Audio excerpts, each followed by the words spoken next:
Greetings of today. So today we are going to discuss about chapter number 8 about FET and its biasing. So in this session we are going to discuss about the field effect transistors. Secondly, the junction field effect transistors, construction of FET, theory of operation, IV characteristic curve, pinch off voltage, saturation level, breakdown region, ohmic region, cutoff voltage, advantages and disadvantages, application of FET. These are my session outlines. So first of all, we are going to understand that what do we exactly mean by the field effect transistor. Field effect transistor is nothing but an ordinary bipolar transistor, but somewhat twist with it. What kind of twist with the transistor? That there are some issues with the bipolar junction transistor, like as we are seeing right now that the ordinary BJT has low input impedance, and we also know that normally a bipolar junction transistor has considerable noise level. Secondly, what is the main difference between the BJT and the FET? So as we know that bipolar junction transistor, name itself suggests that bipolar. Bipolar means that it will be responsible for both the types of charges. That means we can say that the current flow is responsible due to the both kind of charges, electrons as well as the holes. As we know that right now we are going to study the FET. So FET is a unipolar device. That means the current flowing through it is only due to one type of charged particles, holes or electrons. The conduction taken place only due to electrons in the N-channel FETs and only due to holes in P-channel FETs. Transistor, on the other hand, is a bipolar device, as holes and electrons both contribute to the flow of current. So just as there are NPN and PNP transistors, there are N-channel and P-channel field effect transistors. One of the most important characteristics of the FET is its very high input impedance. Typically, it is in the range of 1 to several mega ohms, which is much higher than the input resistance of a BJT. FETs are more temperature stable as compared to the BJT, and it requires less space than that for a BJT. Therefore, FETs are preferred in integrated circuits. Some of other advantages for the JFET, or we can say FET over BJT, are that FET is a unipolar device, so its operation depends on the flow of majority carriers only. Second, it is relatively immune to radiation. Radiation will not affect much to field effect transistor. FET has a very high input resistance, typically few mega ohms, as we have already discussed. FET is less noisy. Here we can say that FET is very low noise level than ordinary transistor. FET can operate at much higher frequency as compared to BJT. And the last, FET has a better thermal stability. Thermal stability in terms of that if the temperature increases, it will offer some kind of resistance, and this resistance will deal with the flow of current. So it is good to having a better thermal stability instead of instability due to the thermal in BJT conditions. So FET is more oftenly classified in the two types, that junction field effect transistor, that is JFET, and second is metal oxide semiconductor field effect transistors. So junction field effect transistors will have two types, that are N channel JFET and P channel JFET. So first we will get some basic ideas about the JFET, that is field effect, reverse bias of gate voltage controls, the drain current, schematic symbol of JFET. This will be the considerable basic ideas to know the JFET. Right now we are concerned about the JFET operation. So how a JFET will operate?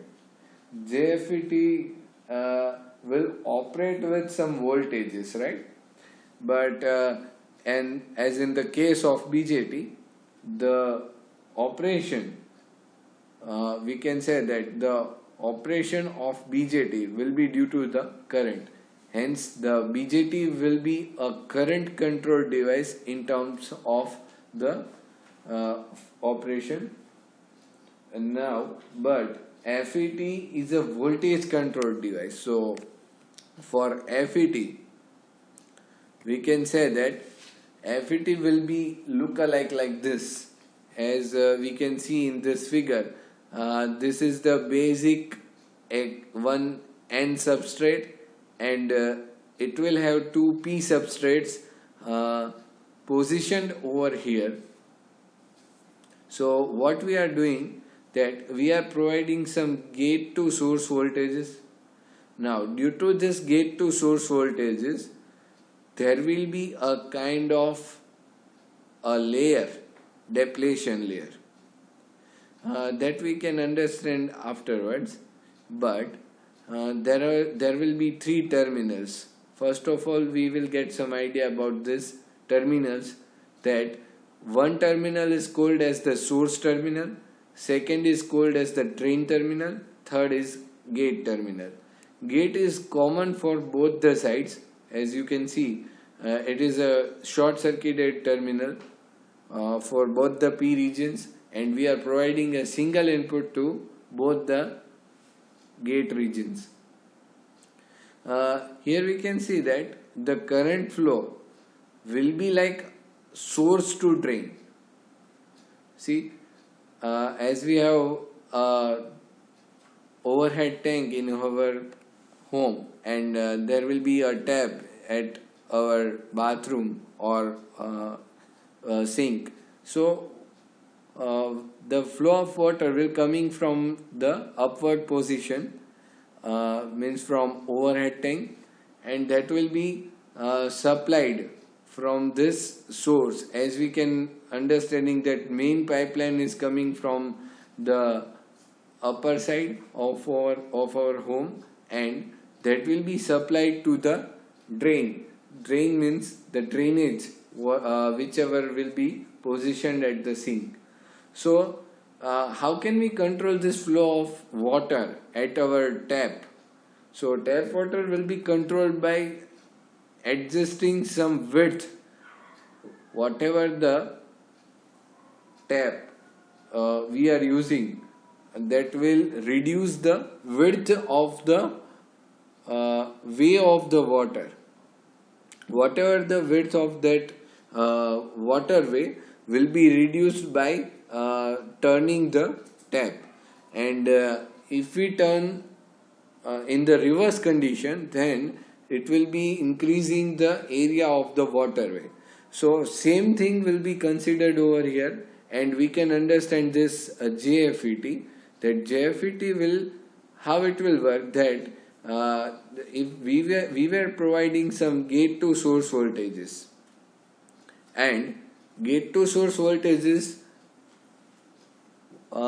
they will, what will they do, that they will form a depletion layer over here, and this depletion layer can probably resist the flow of current. A kind of N channel will be formed whenever we supply this gate to source voltages and drain to source voltages. So starting with the source terminal, what do we exactly mean by the source? The terminal through which the majority carriers enter into the channel is called the source terminal. Means we are saying that the overhead is supplying the water to the tap, and that is our source. Afterwards, we are getting some idea about the drain. What do we exactly mean by the drain? That the terminal through which the majority carriers leave from the channel is called the drain terminal. We can say that the drainage system, the wastewater will be drained by this drainage system at our home. So in this term, we can understand the drain terminal. Afterwards, we are getting some idea about the gate terminal, that is, there are two internally connected heavily doped impurity regions to create two PN junctions. As we have discussed that there will be a PN junction over here. These impurity regions are called the gate terminal G. Now the most important part, that is our channel. What do we exactly mean by the channel? Channel will be formed over here in the way of source to drain. So we can say that the region between the source and drain, sandwiched between the two gates, is called the channel. So this is the basic construction idea about the JFET, means the junction field effect transistor. Why we call the junction field effect transistor? It is due to the junction which will be forming over here and over here, and this two depletion region will control the flow of current from source to drain, and this kind of controlling will be called as the voltage controlled device. Means this device is a voltage controlled device. As we are varying the gate to source voltages, the width of the depletion layer will be changed, and according to that, junction field effect transistor will be working. The properties of channel, we can say that the properties of channel will be like that the channel width reduces with increasing gate to source voltage, that we have seen. The channel width is constant when a junction field effect transistor is operated in the saturation region. As we already know that there will be three regions in the BJT. Previously we have understood these things. So here we also have some regions, and that we will study on later. The on-state resistance, that is the most considerable thing that a device should be taken into account, that the on-state resistance of a JFET is decided by the length and the width of channel. So on-state resistance, we can say that whatever an on-state resistance a device will offer, that will enhance the performance of that electronic device. So it is very necessary to have a low on-state resistance. So same way, if we talk about the P channel, then the substrate that is here in the middle, that is our N substrate, instead of for the P type P channel JFET, that is, then the P substrate will be over here, and both the regions will be of N substrate, and likewise your channel will be formed by the holes. We are considering the holes for the flow of current, and for the flow of current of this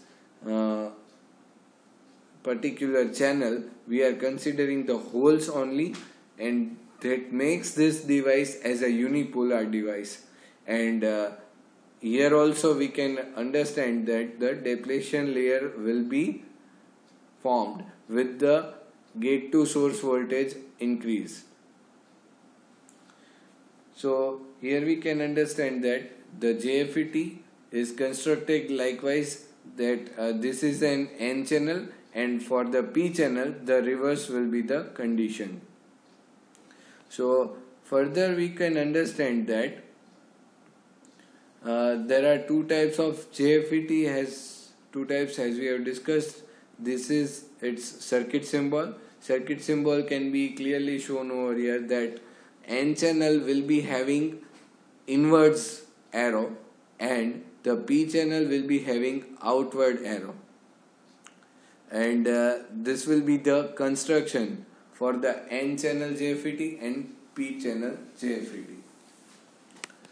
So now we are going to discuss some of its features of JFET, and after that I will show that how a JFET will work by a real imaginary video. So JFET is a voltage controlled device. Input voltage VGS control the output current. In JFET, the width of junction is used to control the effective cross-sectional area of the channel through which current conducts. These all things we have discussed in the previous slides. It is always operated with gate source PN junction in reverse bias condition. Because of reverse bias, it has high input impedance, and in JFET the gate current is 0.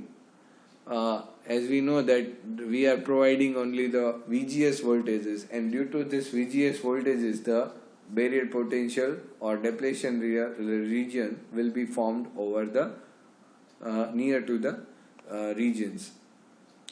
So these are the basic features of JFET. Now we are going to understand the JFET construction, I mean to say operation. Operation will be shown in a particular slide, which is normally if I will increase the VGS voltages.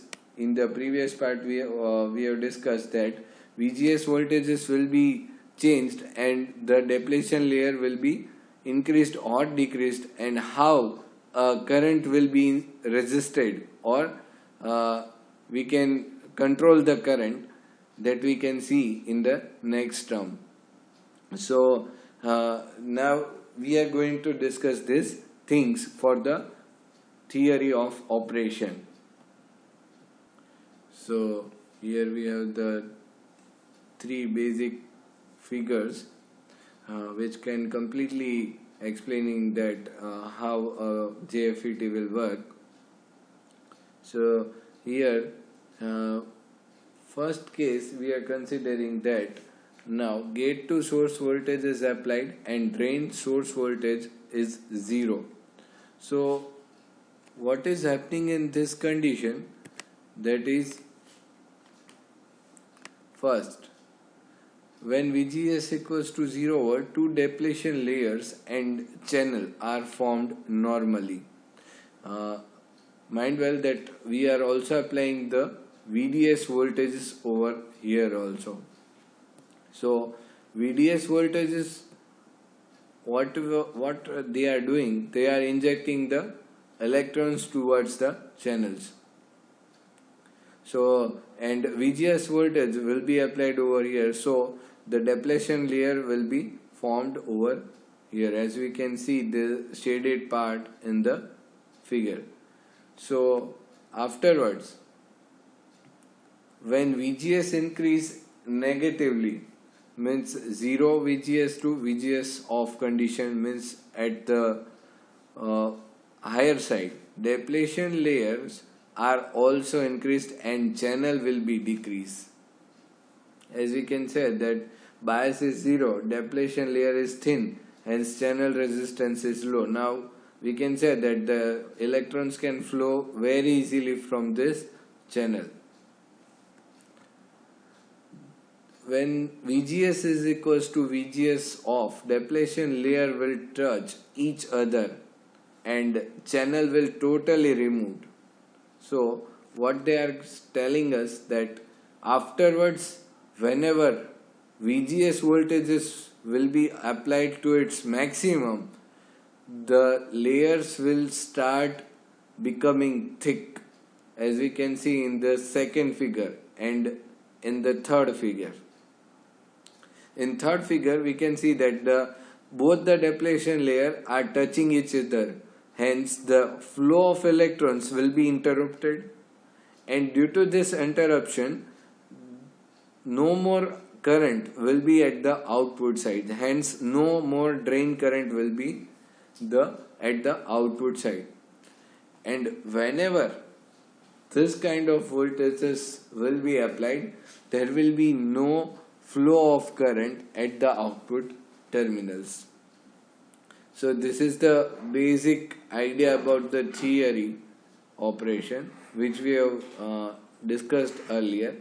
So VGS voltages will be completely controlling the output current, and how much current will flow will completely dependent on this VGS voltages whatever we are applying over here.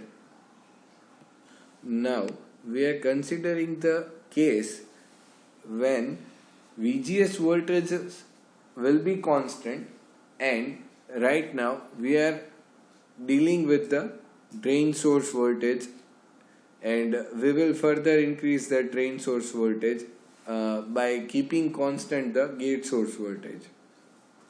So what will happen that whenever we are applying this kind of voltages, that drain source voltage we will apply and constant gate source at constant gate source voltage, then what will happen that reverse bias at the drain end is larger than source end, and so the depletion layer is wider at the drain end than source end.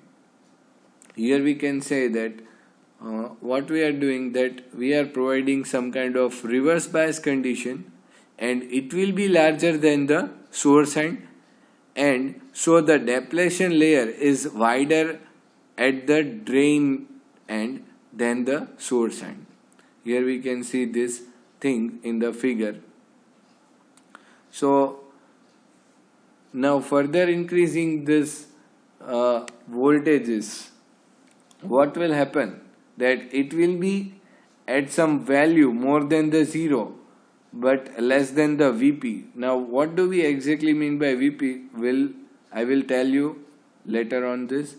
So depletion layer at drain and is gradually increased, and drain current is also increased. So as the drain current is increased, some kind of layer is also being taken place at the terminals, and we can see that the width of the depletion layer will be more considerable to the source end. So drain end will be like some kind of interruption to the electrons, and this interruption to the electrons will lead towards the zero ID current. And whenever VDS is greater than the VP, that means the VP means we can say that it is a pinch off voltage. Here we can see that the kind of sign of pinch we can see over here, and it will interrupt the whole current which will be flowing through the channel.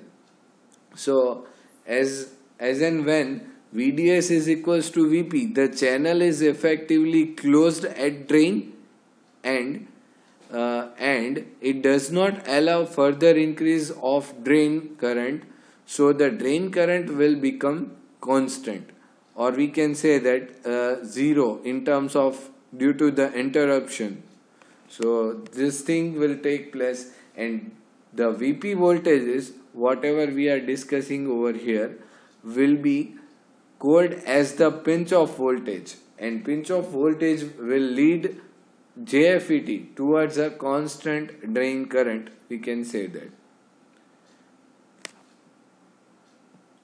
So up till now we have studied that the operation of JFET, construction, and basic parts of the JFET which are necessarily required for the understanding of JFET, that what do we exactly mean by the drain, source, gate to source voltage, drain to source voltage, and how it will work.